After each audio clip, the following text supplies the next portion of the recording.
With that, I'd like to introduce our speakers, Clif Triplett and Jason Gayl. Clif Triplett is a senior industry expert with more than 30 years of proven information technology and cybersecurity experience with the federal government and U.S. corporations, ranging from Fortune 1 to Fortune 200, and across 6 industries to include utilities, oil and gas, manufacturing, aerospace, defense, and high tech. A West Point graduate with a master's in computer science from Boston University, he spent the first decade of his career in the cyber defense of U.S. nuclear command and control systems. Over his post-military career, he has served as CIO for multiple innovative, award-winning technology firms and as a presidential executive fellow for cybersecurity in the Obama administration. Mr. Triplett is currently executive director for cybersecurity and risk management for A.T. Kearney, consulting with governments and major industries on the changing landscape of technology and cyber threats. Jason Gayl is a friend and business partner of mine, leading cyber capital partners in our efforts to advance U.S. national security, particularly in cybersecurity.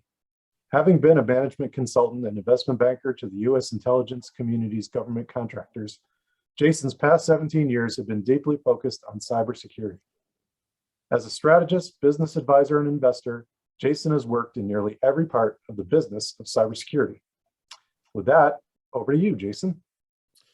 Hey, thanks, Rich. Really appreciate it. And everybody that's joined us today, thank you for participating. Clif is a frequent speaker on our webinars, and that's because we hold him in such high regard. We've done some work with both Stealth Path and Kearney, and very excited to present today's discussion on the cyber war. Feel free to ask any questions. If time allows, we'll certainly open up the floor to participating members of the audience. Just raise your hand if you would actually like to share something. So starting in 2010, when Richard Clarke published CyberWar, and I got a chance to speak, I got a chance to see him speak. I've read several books on, what is this hypothetical threat of a cyber war? What does that mean? Well, with very little cost, our adversaries could take down our satellite systems, our energy sector, our financial services industries, impact our ability to defend this country. And this theme has been constant. I just got a chance to see Nicole Perlroth, who wrote This Is How They Tell Me the World Ends. And her whole focus was the Russians use the Ukrainians as a petri dish on how they're going to attack the Americans. And we're going to talk about that a little bit more. Got the book right here. Great book. Definitely enjoy the read. Jumping into the U.S. cyber rollout and a bit of the history, and I'm going to invite Clif to talk about this a bit more. What I observed was that in 2005, that was the first time that I heard words like information assurance, network security, and it was all coming from the NSA contractors that I was interviewing. And a lot of the work was happening within U.S. Cyber Command, which was a subdivision or a reporting unit to the NSA. And there was a lot of mystery around what is this thing called cybersecurity. In 2010, we saw the rollout of U.S. Cyber Command as its own standalone post. And throughout that 2005 to 2010, what we saw was more and more requirements in the DoD and then the civilian agencies to do high-end cybersecurity work, but nothing really in the industrial space. Until 2010, when we started seeing large enterprise organizations in financial services and healthcare, seeing legislation and regulatory requirements going after them. Around 2012, we saw that move into critical infrastructure. And then in 2015, something really major happened, and that was the regulatory pressure started pushing down on those medium-sized businesses. And what we saw was they had enough resources to go after. They were great targets, and they didn't have enough internal resources to be able to protect themselves. Whereas the enterprise like Bank of America or Kaiser prided themselves on having the internal bench to be able to remediate these problems, or so they thought. So in about 2015, we saw the medium-sized businesses face the same regulatory requirements, but they didn't have the internal staff, and the rise of the cybersecurity vendors, the managed service providers, the managed security solutions providers, the cybersecurity tools and software providers really sprouted up as an industry. And then with the whispers of CMMC starting in about 2019, the back and forth over the past couple of years on what are the teeth of it, we finally see CMMC as that first regulatory requirement that all organizations, all participating businesses within a particular critical infrastructure sector would be required to actually adhere to those same cybersecurity requirements that the government and enterprise and medium businesses were. We're at a really interesting moment now, and I certainly theorize that every single organization within the 16 critical infrastructure sectors, small, medium, and large, are going to have to really focus on shoring up their cybersecurity posture. Cliff, did you want to add anything to this slide? Yeah, I just want to give some kind of prehistory. Okay. Maybe because I've been playing around with this a little bit longer, but back in the 80s, the big concern was how do we better, more effectively manage our nuclear weapons? So there were issues there on how do you control a large fleet of nuclear weapons? You have airborne, you have ground-based, you have the submarines. You have Russia looking like a big threat, China a little less so. And it's all about speed of operations. So we launched some major programs on how do we connect all this stuff up. And now everything gets electronically connected. It's not just people. There's some technologies out there that make it kind of unreliable to just count on voice prints and hearing a voice. So all of a sudden we start really seeing this, I think, emergence of zero trust kind of concepts. And we've all seen a TV show where you have 2 key controls to launch a weapon and so forth. And we started being really a little paranoid there in building cybersecurity architectures and solutions. But this was really kind of contained into those nuclear control type programs. So this is around the 80s. And then around 84, we start seeing the advent of TCP/IP going across ARPANET and the emergence of the internet, but really in the more again in the military side of the house, whole new set of problems. And now they're worried about, hey, somebody plugging in, and now we're talking about plugging in our NATO allies and how do we maintain security. So we worked on a bunch of technology, but all that technology worked on for security was government unique, very expensive, very complex, not well understood, and we saw a broad need for it. And I'm just talking about in the kind of Defense Department. Then here comes 88, around 88, and the world's looking a little bit more crazy, a little bit more automated, again, more reliant on networks and such. And now we start doing some real serious integrated planning with our NATO partners. So we're starting to build new war planning, logistics, rapid deployment force, all this stuff starting to emerge around that time. And then boom, here comes Iraq, 9/11 happens, and the world's off and running, and this stuff is in use. Now the problem is it's kind of all custom government stuff, and the government says this is not going to keep up. We can't do this. We need to start adopting commercial. So all of a sudden they open it up. Security is a little slower, and you can see from the slides shown that it's a little slower. But then something kind of tipped over. They went beyond security going to the market. They went for everything, and what this did is create a whole new set of problems for them.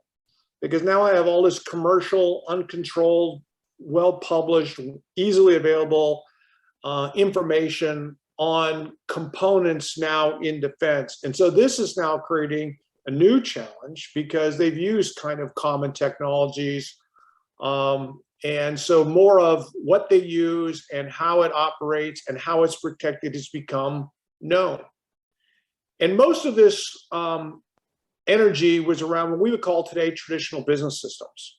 Okay, so this is about, logistics systems, financial systems and such, all important. But this is where a ton of energy went. And we really weren't very comfortable on how you build these systems. The top secret systems, a lot of guidance, a lot of expertise, again, highly custom. But the majority of systems aren't in the top secret classification. The largest piece of the portfolio, and I can't imagine anyone has a portfolio of applications bigger in the US government, have positioned themselves with a bunch of legacy code built on a lot of publicly available information and of extraordinary risk. And where they are today is most government agencies are putting in a program called business transformation, because the legacy infrastructure of applications is currently being assessed at high risk. The second thing that has come online, and Jason talked about the situation over in Afghanistan, Ukraine, is everyone's waking up about, hey, I might be kind of okay in my IT, but I'm majorly exposed in my operational technology, like the infrastructure, and whether that infrastructure is power, gas, the criticals. But I think we're talking maybe a little bit more about the different industries. But every industry, when you look at them, you think about them. Take away the IT systems, okay, the back end office stuff, and you're going to see a huge exposed situation where everyone right now is scrambling to figure out how I get on that. And so that's true in the government, and it's true in the private sector. And I think that brings me to the same page that Jason's on right now. Yeah, so that gets us exactly to this next slide. Whether it's Russia, China, Iran, North Korea, whether it's the SolarWinds attack, the Oldsmar, the DC police, the Colonial Pipeline, we saw 2021 as a big year of a lot of big attacks that really did marginal damage. In fact, the Colonial Pipeline was the first time that I think Americans felt a cyber attack. Everything else, yeah, we've had some inconvenience. I don't really know what to do with a data breach and have my personal ID and my my PPI stolen. That doesn't really seem like a national security threat. But if we figure out how if our adversaries figure out how to take down our supply chain, both on the U.S. economy and on the ability to respond to war, that weakens the United States very rapidly. And the funny thing is, it's a fairly inexpensive cost. So there's not a lot of appetite for Russia or China. There's not a lot of capacity for Iran and North Korea to do a kinetic war against the United States. I think it'd be, assured mutual destruction. But there's a lot of comfort around doing these covert operations, doing these low-cost attacks. It doesn't feel like the same kind of punch when the GPS system goes down or our food supply might be partially impacted. But, a large-scale attack could actually very much damage the United States. Jason, I'd like to just build on that just for a second. Yeah. So I gave a talk the other day and was in an exercise with some government parties. And the first thought was, oh, they're going to go after the big obvious stuff like, oh, they're going to go, I see your picture here, you got a power plant. Or they're going to go attack that nuclear power plant. Yeah, that's possible. But I got to tell you, they're in a pretty good shape. What I think I was talking about is you got to think about the more indirect, softer targets that have huge impact. Now, Jason, you mentioned supply chain. So I live here in Houston, Texas. We have, I think, the second largest port in the United States, a major, major port. And, if I start thinking about it being a bad guy, an adversary, regardless if I'm a small terrorist guy or I'm a nation state, think about what would happen at the port of Houston if I just attacked the cranes. Right. Okay. And I disable the cranes at the port of Houston. Okay, now would that be an exciting target? Would totally screw up our supply chain. It would be a major political embarrassment. It would be highly disruptive. And what do you got to do? Take out a half a dozen cranes, this operational technology. And so as you think about that, again, you have to rethink softer targets. I mean, all you have to do is walk over, get access to, our port, and you probably, or just look on YouTube or something, see what kind of cranes we use and target, half a dozen cranes. And I bet you those same cranes are at our port of LA, and you pretty much wipe us out by hitting our cranes. Right. I mean, this is really scary. And, so wherever you are, you need to think about, the indirect attack. And I think people are waking up to the indirect attack. So I'm sure the guy who runs the port of Houston, who's, I know, a very good guy, is worried about these kind of problems. But right now, it's really with a situation like Ukraine, and Ukraine being basically a cyber test bed, that people are going, wait a minute, I am overexposed. And, I'm not necessarily the target of supply chain, but I'm the weak link in the supply chain, and I have to start taking action. And when we, I absolutely agree with that. And when we think about what is Russia doing right now, and I think a lot of us have questions about like what was the motivation and what's the what's the math on it. But clearly, Russia has been attacking the Ukraine. United States has been supporting the Ukraine cyber efforts, looking to counter the Russian attacks. And partly because we know that while they're attacking the nuclear plants there, and they develop the malware and the code appropriate for that type of offensive cyber attack, it makes the United States even more vulnerable. And the reality is, as we look at this, as Cliff noted, there are a lot of different ways that we can take down a power plant. There's a lot of different ways that we can take down a port. Our supply chain is particularly vulnerable to an attack of CyberWar, and that threat seems to be quite real. In fact, last week or the week before, the United States focused on two different big messages. First came from the White House with the idea of,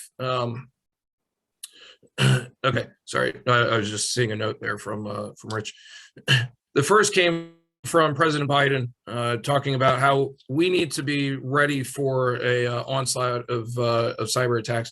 The second one, and it was a bit more ominous, came from DHS CISA, the Cybersecurity Infrastructure Security Agency, where they announced the Shields Up program, telling all industries, particularly the critical infrastructure sectors, to be prepared and ready for an imminent cyber attack. Just one more on that one, Jason. So I was recently involved in some calls with the country of Australia. And so what you see right here from CISA is now happening in other countries as well. So right. Australia just basically took the same point of view, and where they had critical infrastructure defined pretty much as water, gas, and electricity, said, no. There's now, I think they have 11 that they've now dictated are now considered critical infrastructure. And then all the historic requirements for electrical and so forth are now on those entities.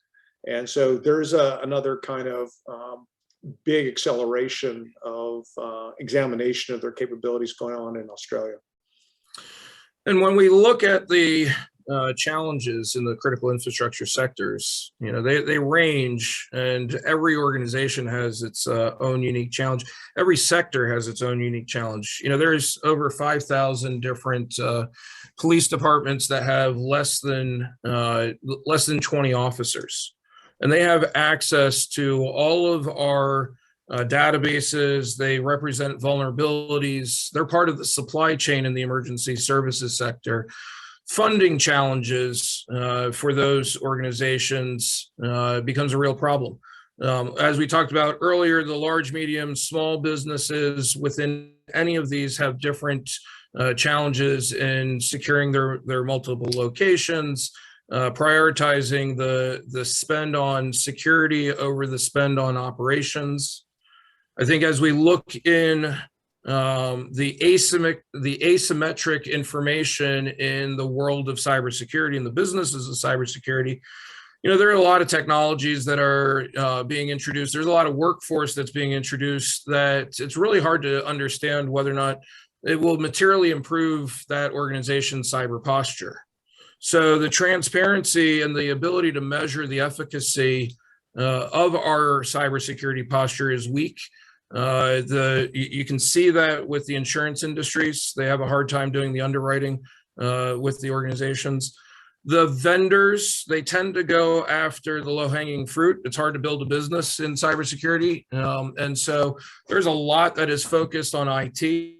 There's a lot less that's focused on OT, right? And as Cliff and I are going to say many times in this, it's really the industrial control systems, the SCADA networks, the operational technologies, and now the Internet of Things, where a lot of the vulnerabilities really are, where you land and expand and really can take over critical functions of an organization through what seems like a benign access point. Each of these requires a niche, or each of these sectors is a niche, and as a result, needs specialized vendors, specialized training. And so bringing in a cybersecurity analyst that came out of a SOC in the defense industrial base is not necessarily going to get you the skills that you need in critical manufacturing. Certainly the requirements for financial services don't match up with the utilities of water and waste systems. So there's a lot that requires a deep dive in specialization. And no matter which of these industries you're in, it's complex. Cliff, you've been in 6 different of these sectors. Do you think the expertise translates well between them? What's your opinion on, what each of them needs? Well, first, I want to say, I think there's 2 layers to this problem. Okay. So the first layer is, it's not so much the critical manufacturing, but you can look at it that way as who makes the technology that these industries use, and how do they create security in the products they deliver to these industries? So that's one piece of talent. Okay. Right. And to some degree, that can transfer a little bit. But to your point, the people who are specializing in software-defined radios aren't really going to be the best guys for manufacturing. Right. Okay. There's some principles, but that's a big deal. Now we move into the industry itself, and I'm now one of the service people who's going to make food or transact financial transactions, so forth. A whole nother problem. Many of these that I see on the table all are guided by different regulations. Financial services, for example, I've worked in that quite a bit as well. And, it's about fraud, money laundering. Yeah, you got your typical cyber hacking stuff, but there's other things. So there is a huge gap in security talent. So where we see decent coverage, how do I operate some of these tools, these cyber tools in the market? And there's about 3,500 of those things. Yeah, there's a lot of people out there who can do that. Knowing where and how to use it in a particular industry is where we have a gap. If you just want to set up, good to go. Unfortunately, I've been to a couple very major companies, one a whole national infrastructure, and they were out there in an agile methodology, deploying technology, like there's no tomorrow.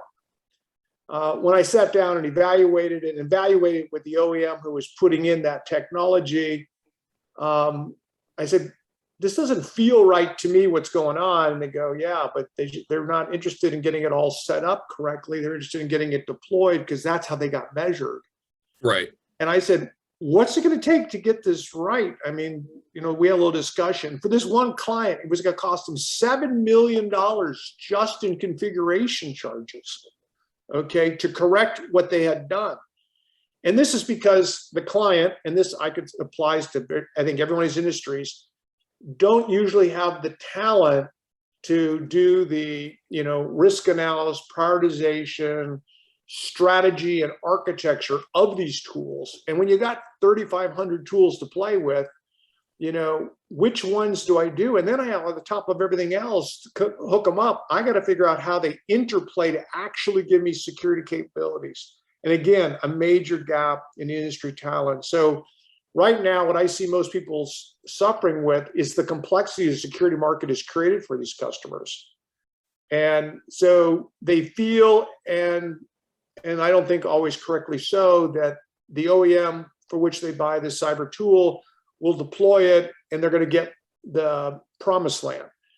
No, they'll get the technology deployed. They may or may not get benefit from it. Well, I think you're hitting on something huge there, and that is, SolarWinds, was it ever tested? Or did the market adopt it because they had a really good quality marketing team?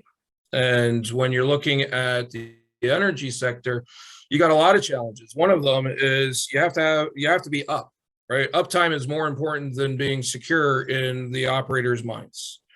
Then you've got the next challenge that says, am I trying to fall into compliance, or am I actually trying to secure our posture? And those are two radically different things. You don't tend to get fired for, meeting the minimum compliance requirements.